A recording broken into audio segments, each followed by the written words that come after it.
खुलुमबाय You are welcome to back my YouTube channel JSP Advice 365 नोंथांखौ गिबियाव बरायग्रोना लाग्रोनाय जाबाय आं दिनै सासे मानसिया साख्रि बाख्रि गैयाबासिनो माब्रै जिउआव गावखौ गायसननो हायो बेनि सायाव सावरायसंगोन मानसिया जिउआव माबादि साखाफारा जानानै गावखौ गायसननो हायो आरो गावखौ गायसननायनि लामाया बे बुहुमाव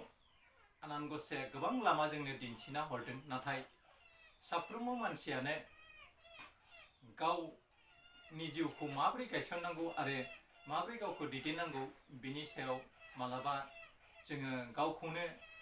आन्दायना थानाय बादि जायो मानोना जिउआव मानसिया खामानि दामानि मावनो थाखाय एबा गोबां रांखावरि आरजिनायनि लामा लानो नांगौब्ला मानसिनो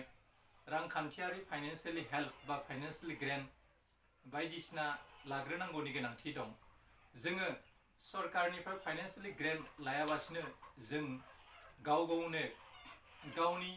खर' मेलेम आरो गोसो होनानै जों गाव माबोरै फिसा बिला फार्म खालामनानै गावनि जिउखौ माबोरै एस्टाब्लिश खालामनो हायो बिनि सायाव बेस खालामनानै आङो सावरायनो नाजानाय जादों जिउआव साफ्रोमबो मानसिनि थाखायनो थांना थानायनि मोनफा मोनफा लामा दं नाथाय जों गावनि गोसो मेलेमखौ थि खालामनानै मोनसेल' खामानिखौ मावबाय थायैनि जाउनाव जोङो बबेबा मोनसे खामानिखौ मावलाय बबेबा मोनसे खामानिखौ मावलाय बेबादि खेबले खामानिनि मोखांखौ सोलाय खामानि मावनायनि जाहोनाव जोङो थांखियाव मोनहैया सोरबा आरो साख्रिखौ साननैसो नागिरगोन जलदब दोनगोन सोरबाया आरो दखान साननैसो खुलिगोन आरो बेजोंबो जानाय नङालै होननानै गारगोन सोरबाया आरो बबेबा मोनसे खामानि बा टिउसन सेन्टार खुलिगोन साननैसो फोरोंनानै गारगोन सोरबाया आरो प्राइभेट स्कुल कलेजाव मावगोन थाब सरकारि जायैनि जाहोनाव गारगोन बेफोरबायदि खामानिखौ मोनसेनि उनाव मोनसे सोलायबाय थानायनि जाउनाव जों थांखियाव सहैया आरो बैफोर मावनाय खामानिफ्रा इयुनाव सोरबानिबा जिउआव हासिल जानाय नुयोब्ला गावखौनो गोसो बायग्लिनायखौ जों नुनो मोनो आरो आंबो बेफोरबायदि खामानिखौ मावब्ला आंबो साक्सेसफुल जागौमोन बेफोरबायदि साननाया जोंनि गोसोआव फैयो आरो जों बै गावनि फिसा गोरोन्थिफोरनि थाखायनो जोंनि जिउआव जोङो साक्सेसफुल बा जाफुंसारनायनि मोखांखौ जों मोनहैफुंनो हाया जायो बेनिखायनो जोङो जिखि जाया खामानियाव आखाइ होआथों मानो नों बे खामानिखौ फोजोबागौ मानि नोङो बेखौ नागारनो नाङा मानोना नों बबेबा मोनसे खामानिखौ मावनायाव नों सा ससेयावल' नागारोब्ला नों बेनि जाफुंसारनाय एबा बेनि फिथाइखौ मोनजानाय नङा जों बबेबा मोनसे खामानिखौ मावनाय लोगो लोगोनो जों बे खामानिखौ मावजोबनानै बेनि रिजाल्टखौ लानायनि गोनांथि दं बिनि रिजाल्टआ ओंखारागौ मानि नोंनि खामानिखौ नों नागारनो नाङा नाजानायखौ नाजानाङा नों जिखि जाया खामानिखौ मावाथों मानो गोसो मोजोमनानै माव नुगोन नों जोबथा बुब्लियाव नों देरहासार जागोन आथिखालनि मुगाया जाबाय इनफरमेशन टेक्न'लजिनि मुगा बे इनफरमेशन टेक्न'लजिनि मुगायाव मानसिया गोबां रोखोमै गोबां खामानि मावनानै गावनि जिउखौ एस्टाब्लिश खालामनो हायोब्लाबो माखासे सेक्सननि मानसिया एफाबां मानि लामा थासेयावबो गावखौनो लामा गैयि बादि जानानै खायसे खामानिखौ मावनो हाया आरो खायसे सुबुङा खामानि मावनो गोसो दंब्लाबो खामानि मावनो थाखाय थोजासे रांखावरि आखायाव गैयिनि जाहोनाव खायसे खामानिखौ मावनो हाया जायो आरो बैफोर खामानिनिफ्राय जानथायाव थानो गोनां जायो दा आथिखालनि मुगायाव जों नुनो मोनो इउटुब फेसबुक खुलिबानो नुनो मोनो सोरबा डक्टर सोरबा इन्जिनियार सोरबा अफिसारफ्रा गावनि साख्रिखौ गारनानै सोरबा दाउ फार्म सोरबा अमा फार्म सोरबा बोरमा फार्म सोरबा हटेल आरो बिजनेस बायदिसिना खुलिनानै गावखौ रिएस्टाब्लिश खालामनो नाजानायखौ जों नुनो मोनो दा बेफोरनि गुदियावनो जों नुनो मोनो आथिखालनि मुगायाव साख्रिनि दानफान्थाया जेसेबां मोनो बेजों जिउ खुंनायाव थोजासे नङा होननानै माखासे सेक्सननि मानसिया बुंनो नाजायो आरो बेनिखायनो बिथांमोना गावनि साख्रि बाख्रिखौ गारनानै दिनै सोरबाया दाउ फार्म खालामदों, सोरबाया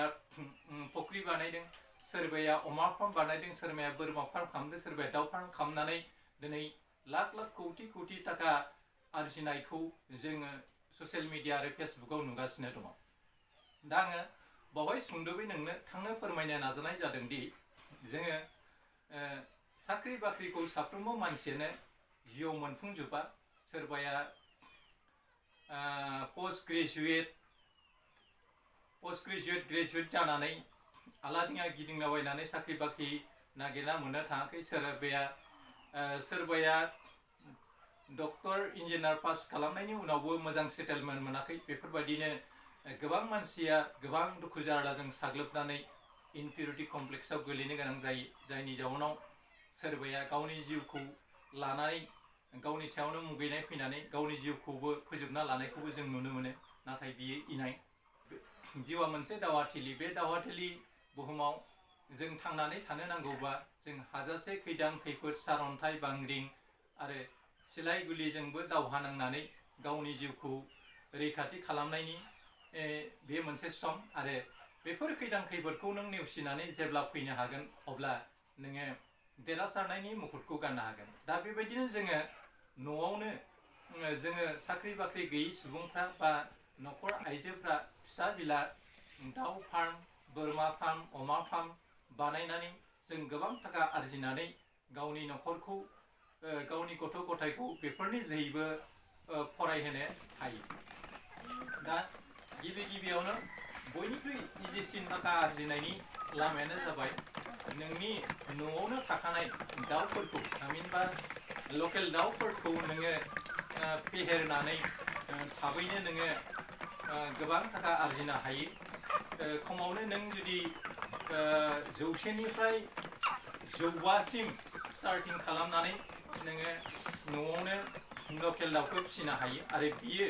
दैजासिम नोंथाङा बेखौ फिसिनायनि इयुनाव जुदि 500 दाउ फिसियोब्ला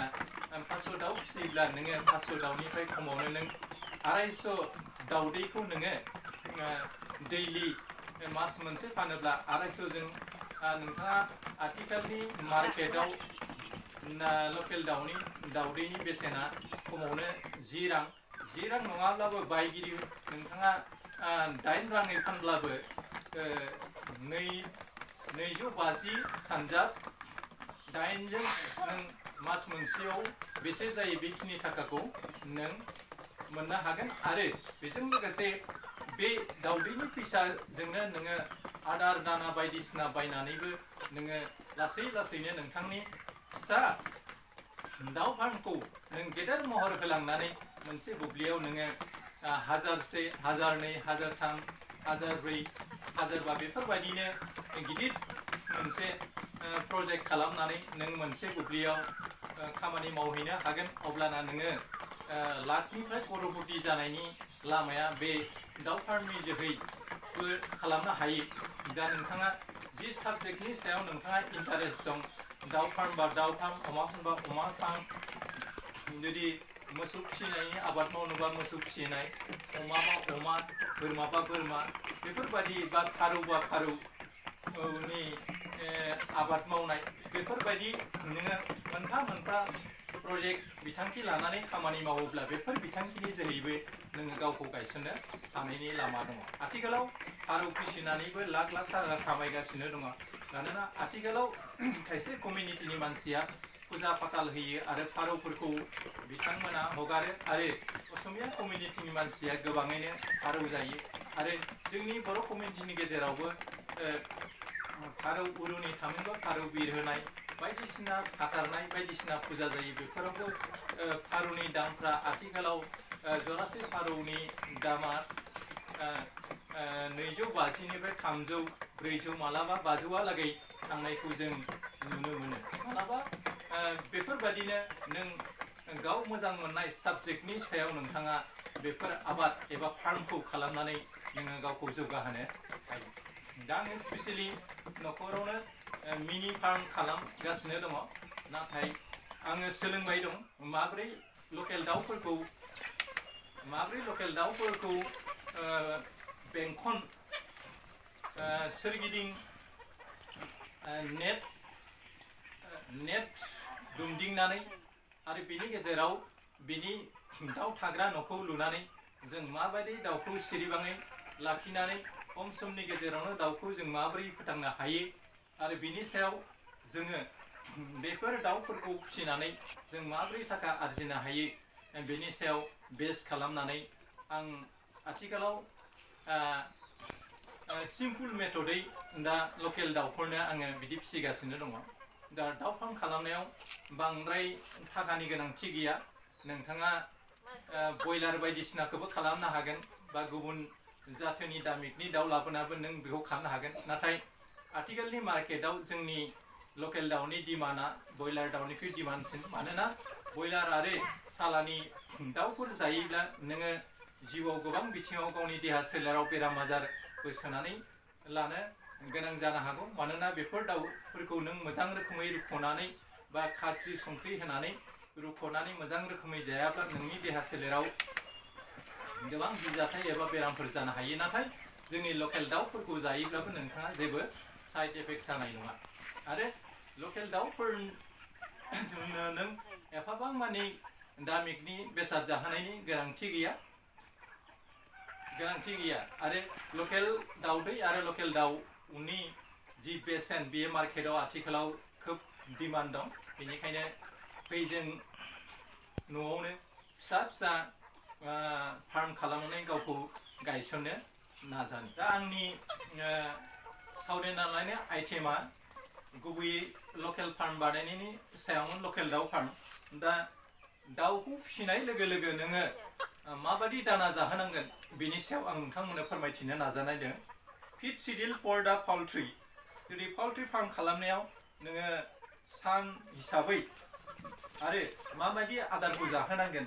बेखौ आं नोंथांमोनसिम फोरमायनि। 1 day to 18 day, से साननिफ्राय 18 सान जानाय दाउनो प्रे स्टार्टार मुंनि मोनसे दाना दं, बेखौ जाहोनो गोनां जागोन। आरो 19 to 60 days बा स्टार्टार मुंनि दाना मोनो, बेखौ नोंथाङा बिस भान्डारफोरनिफ्राय लाबोनानै होनो हागोन। आरो 8 week to 16 week जायोब्ला ग्र'वार दानाखौ जाहोनो हागोन। आरो 16 week प्लास जायोब्ला नोंथाङा फिनिशार दानाखौ जाहोनो हागोन। बेनो जोबथा दाना। आरो बेफोर दानाफोरखौ नेमखान्थि हिसाबै होलांबानो नों दाउखौ खम समनि गेजेरावनो फेदेरनो हागोन। दा नोंथाङा फार्म खालामनाय लोगो लोगो थामहिनबा दाउ फार्म खालामनाय लोगो लोगो बयलार फार्म खालामनाय लोगो लोगो जिखि जाया फार्म खालामनाय लोगो लोगो माखासे मोनसे गावारि मोनसे मोनथिनो गोनां खामानि थायो। आरो खायसे खामानिखौ नों मावनांगोन आरो खायसे खामानिखौ मावहोनो हानाय नङा। दा डुस एन्ड डन्ट, मावनो गोनां खामानिया मा, मावनाङि खामानिया मा।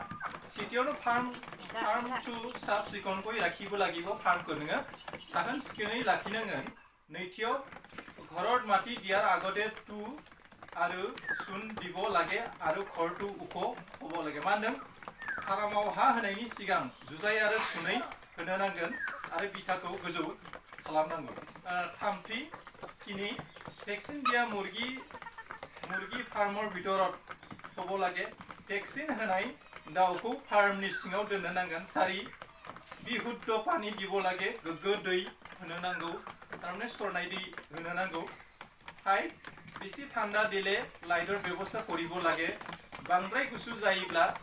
मोब्लिबनि राहा लानो नांगौ होनना बुंदों। 6 दाना पानी সময় মতে দিব লাগে। गरमत RS দিব লাগে। मा होनदों? आदार दैखौ सम बादियै होनो नांगौ आरो गरमाव दाना बिदुं जायोब्ला अर्स होदों। स्निथि সময় মতে ভেকচিন ভিমাৰেল আৰু লেক্সিন পাউডাৰ দি থাকিব। सम बादियै ভেকচিन आरो ভিমাৰেল आरो लिक्सेन पाउडार होबाय थानो नांगौ। 8थियाव दं दाना दियार আগতে दाना पात्र आरो নিজৰ हातखन ভালকৈ धुই बा साफ सिखनকৈ দিব লাগে। मा होनदों? दाना होनायनि सिगां दाना होग्रा आइजें आरो गावनि आखाइखौ मोजाङै सुनानै होनो नांगौ नङाब्ला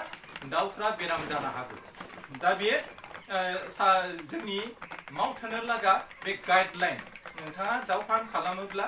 बेफोर खामानिखौ मावनांगोन आरो गुबुन खालामबाबो नोंथाङा बेफोरबायदि सिस्टेमजों खारनो गोनां जागोन दाना मावनो नाङि खामानिया मा सेथियावनो जाबाय लेथेरा करि लाखिब नालागे मैला गोनां खालामना लाखिनो नाङा नैथियाव अकल माटी फेलाय দিব नालागे जुदि अकल माटी फेलाय दिया হয় তেন্তে বীজাণু মুক্ত নহব মুরগির মল বিলাকৰ सुने कारि लব माने खालि हाल' होब्ला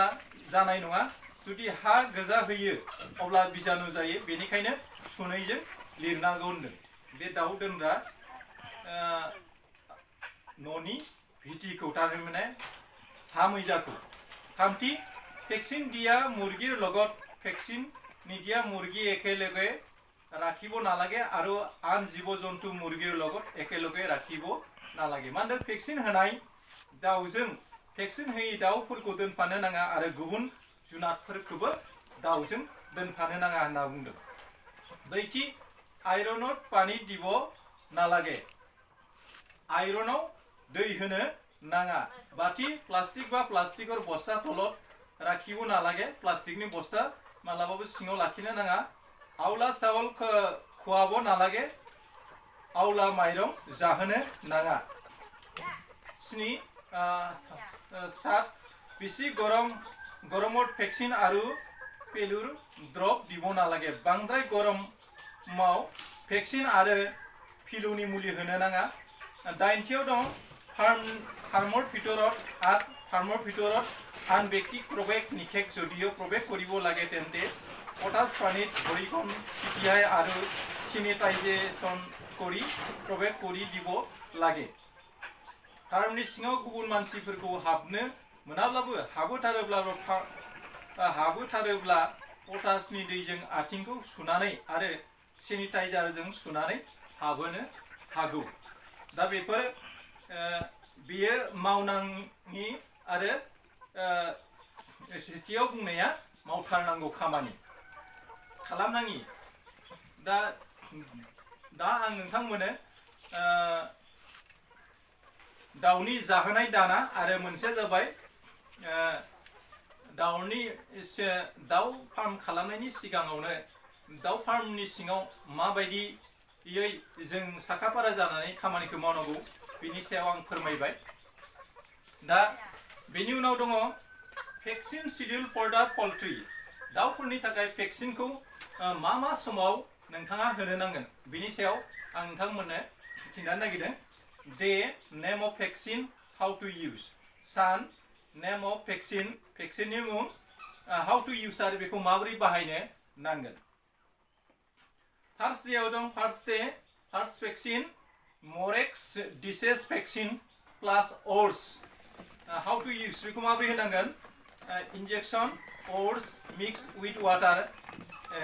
बिजिजों अर्सखौ लोगोसे जथाय होनानै बेखौ होनो नांगोन सेकेंड डे याव दङ लिक्सेन पाउडार मिक्स विथ वाटार दैजों गलायनानै बे लिक्सेन पाउडारखौ होनो नांगोन थर्ड डेआव भिमारेल मिक्स विथ वाटार बेखौबो दैजों गलायनानै होनो नांगौ थामहिनबा दाउनि दै लोंनाय आइजेंआव बेखौ गलिनानै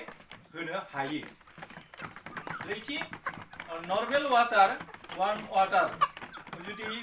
बाहायोब्ला नोंथाङा मा होनदों गुदुं दैखौ बाहायनो होदों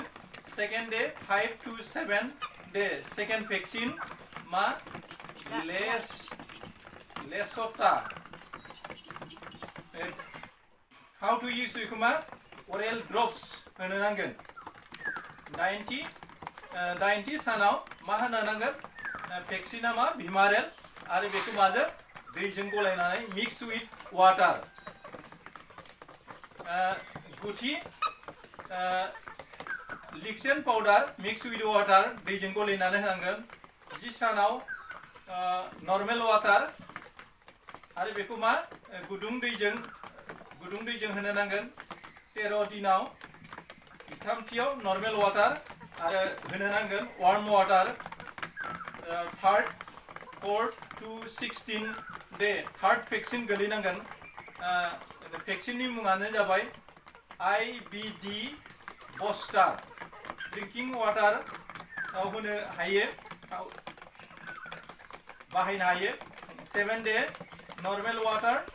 आरो how to use warm water दुंब्रुद दैखौ बाहायनो होदों बांद्राय गुदुंखौ नङा दुंब्रुद 19निफ्राय 20 सान जायोब्ला मा होनदों नेम अफ भेक्सिन नर्मेल दैखौ बाहायनो हागोन बा दुंब्रुद दै बाहायनो हागोन 11 डे भिमारेल मिक्स विथ वाटार भिमारेल होनो हागोन आरो दैजोंबो गलायना होनो हागोन 22निफ्राय 23 सानाव मा नर्मेल वाटार दुंब्रुद दै होनो हागोन 14निफ्राय 24 to 25 days fourth vaccine cold spokes oral drops for drinking water लोंनाय दैजों होनो हागोन 17 डे भिमारेल होनो हागोन मिक्स विथ वाटार दैजों 7 डेआव ओट्स होनो हायो मिक्स विथ वाटार दैजों गलायनानै 19 सानाव मा normal water mix with water दैजों गलायनानै होनांगोन 30 सानाव मा होनदों डे अर्मिं हेलु एल्बोमार विथ वाटार दैजों होनो हागोन फिलौनि मुलि बियो 60 to 62 days R28 रानिकेट इंजेक्शन होनो नांगोन 64 साननिफ्राय 67 सान जायोब्ला फलपक्स oral drops or drinking water राव बाहायनो हायो 75 to 80 days vaccine Elbomor mixed with water 90 days R28 injection होनो नांगोन